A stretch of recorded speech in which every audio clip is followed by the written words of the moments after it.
जय श्री कृष्ण। आगे का वर्णन अध्याय 2 श्लोक 51।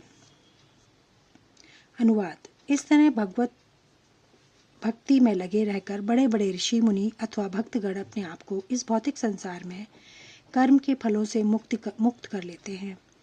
इस प्रकार वे जन्म मृत्यु के चक्र से छूट जाते हैं और भगवान के पास जाकर उस अवस्था को प्राप्त करते हैं जो समस्त दुखों से परे है। तात्पर्य: मुक्त जीवों का संबंध उस स्थान से होता है जहाँ भौतिक कष्ट नहीं होते।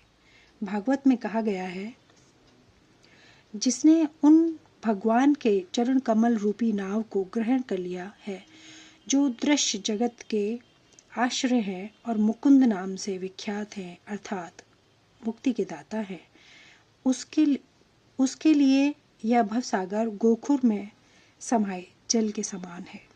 उसका लक्ष्य परम पदम है, अर्थात वह स्थान जहाँ भौतिक कष्ट नहीं है, या कि वैकुंठ है। वह स्थान नहीं जहाँ पद पद पर संकट हो। अज्ञानवश मनुष्य यह नहीं समझ पाता कि यह भौतिक जगत ऐसा दुखमय स्थान है जहाँ पद पद पर संकट है। केवल अज्ञानवश अल्पज्ञानी पुरुष यह सोचकर कि कर्मों से वे सुखी रह सकेंगे, सकाम कर्म करते हुए स्थिति को सहन करते रहते हैं। उन्हें यह ज्ञात नहीं कि इस संसार में कहीं भी कोई भी शरीर दुखों से रहित नहीं है। संसार में सर्वत्र जीवन के दुख, जन्म मृत्यु, जरा तथा व्याधि विद्यमान है। किंतु जो अपने वास्तविक स्वरूप को समझ लेता है और इस प्रकार भगवान की स्थिति को समझ लेता है, वही भगवान की प्रेमा भक्ति में लगता है।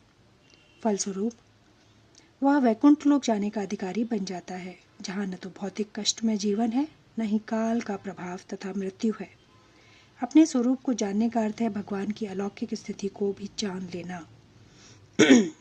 जो भ्रमवश यह सोचता है कि जीव की स्थिति तथा भगवान की स्थिति एक समान है, उसे समझो कि वह अंधकार में है और स्वयं भगवत भक्ति करने में असमर्थ है। वह अपने आप को प्रभु मान लेता है और इस तरह जन्म मृत्यु की पुनरावृत्ति का पथ चुन लेता है। किंतु जो यह समझते हुए कि उसकी स्थिति सेवक की है, अपने को भगवान की सेवा में लगा देता है, वह तुरंत ही वैकुंठ लोक जाने का अधिकारी बन जाता है। भगवान की सेवा कर्मयोग या बुद्धि योग कहलाती है, जिसे स्पष्ट शब्दों में भगवत भक्ति कहते हैं। श्लोक 52। अनुवाद। जब तुम्हारी बुद्धि मोह रूपी सघन रूप वन को पार कर जाएगी, तो तुम सुने हुए तथा सुनने योग सबके प्रति अन्य मनसक हो जाओगे। तात्पर्य: भगवत भक्तों के जीवन में ऐसे अनेक उदाहरण प्राप्त हैं जिन्हें भगवत भक्ति के कारण वैदिक कर्मकांड से विरक्त हो गई। जब मनुष्य श्री कृष्ण को तथा उनके साथ अपने संबंध को वास्तविक रूप में समझ लेता है, तो वह सकाम कर्मों के अनुष्ठानों के प्रति पूर्णतः अन्य मनस्क हो जाता है, भले ही वह अनुभवी ब्राह्मण क्यों न हो। भक्त परंपरा के महान भक्त तथा आचार्य श्री माधवेंद्रपुरी का कहना है, हे मेरी त्रिकाल प्रार्थनाओं तुम्हारी जय हो, हे स्नान तुम्हें प्रणाम हो, हे देव पितृगण, अब मैं आप तो लोगों के लिए तर्पण करने में असमर्थ हूँ। अब तो जहाँ भी बैठता हूँ, यादव कुलवंशी कंस के हंता श्री कृष्ण का ही स्मरण करता हूँ और इस तरह मैं अपने पापमय बंधन से मुक्त हो जाता हूँ। मैं सोचता हूँ कि यही मेरे लिए पर्याप्त है।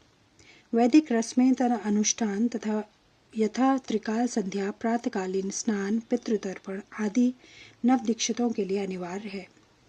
किंतु जब कोई पूर्णतः कृष्ण भावित हो और कृष्ण के दिव्य प्रेम भक्ति में लगा हो, तो वह इन विधि विधानों के प्रति उदासीन हो जाता है, क्योंकि उसे पहले ही सिद्धि प्राप्त हो चुकी होती है। यदि कोई परमेश्वर कृष्ण की सेवा करके ज्ञान को प्राप्त होता है, तो उसे शास्त्रों में वर्णित विभिन्न प्रकार की तपस्याएं तथा यज्ञ करने की आवश्यकता नहीं रह जाती।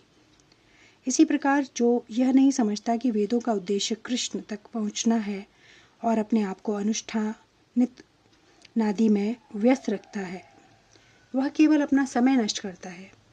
कृष्ण भावना भावित व्यक्ति शब्द ब्रह्मा की सीमा या वेदों तथा उपनिषदों की परिधि को भी लांघ जाते हैं। श्लोक 53। अनुवाद। जब तुम्हारा मन वेदों की अलंकारमयी भाषा से विचलित न हो और वह आत्म साक्षात्कार की समाधि में स्थिर हो जाए, तब तुम्हें दिव्य चेतना प्राप्त हो जाएगी।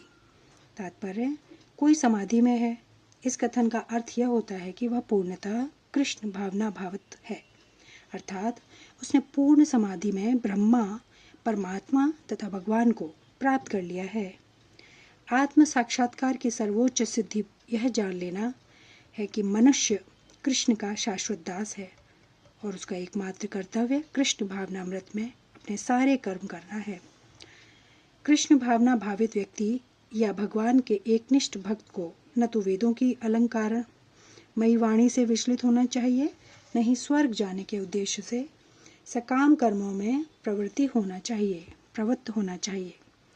कृष्ण भावनामृत में मनुष्य कृष्ण के सानिध्य में रहता है और कृष्ण से प्राप्त सारे आदेश उस दिव्य अवस्था में समझे जा सकते हैं। ऐसे कार्यों के परिणाम स्वरूप निश्चयात्मक ज्ञान की प्राप्ति निश्चित है। उसे कृष्ण या उनके प्रतिनिधि गुरु की आज्ञाओं का पालन मात्र करना होता है। श्लोक 54। अनुवाद। अर्जुन ने कहा, हे कृष्ण, अध्यात्म में लीन चेतना वाले व्यक्ति के क्या लक्षण हैं? वह कैसे बोलता है तथा उसकी भाषा क्या है? वह किस तरह बैठता है और चलता है?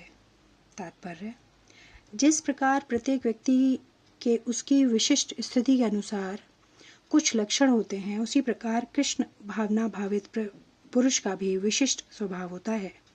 यथा उसका बोलना, चालना, सोचना आदि।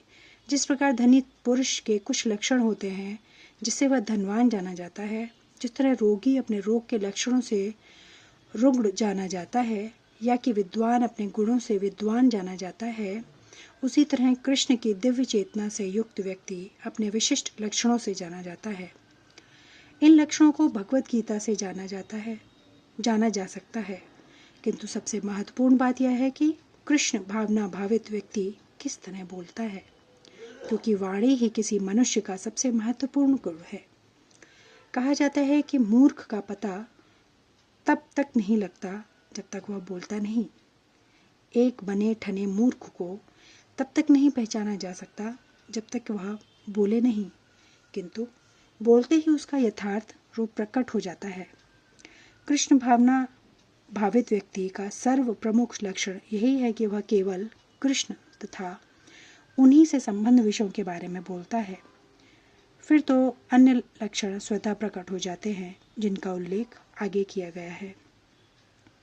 श्लोक 55। अनुवाद।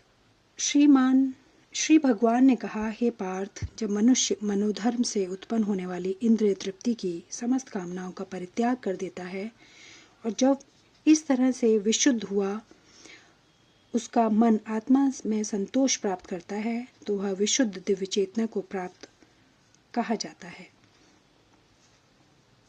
तात्पर्य, श्रीमद् भागवत में पुष्टि हुई है कि जो मनुष्य पूर्णतः कृष्ण भावना भावित या भगवत भक्त होता है, उसमें महर्षियों के समस्त गुण पाए जाते हैं, किंतु जो व्यक्ति अध्यात्म में स्थित नहीं होता, उसमें एक भी योग्यता नहीं होती, क्योंकि वह अपने मनोधर्म पर ही आश्रित रहता है।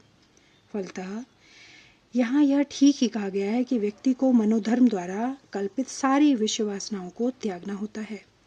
कृत्रिम साधन से इनको रोक पाना संभव नहीं, किंतु यदि कोई कृष्ण भावनामृत में लगा हो तो सारी विषय वासनाएं स्वतः बिना किसी प्रयास के दब जाती हैं।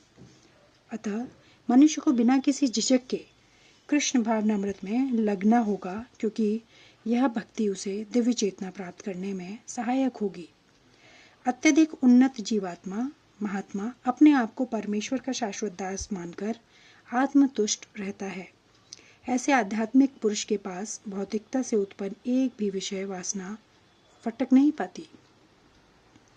वह अपने को निरंतर भगवान का सेवक मानते हुए सहज रूप में सदैव प्रसन्न रहता है। श्लोक 56 आगे के वर्णन में आगे के वीडियो में। धन्यवाद। जय श्री कृष्ण।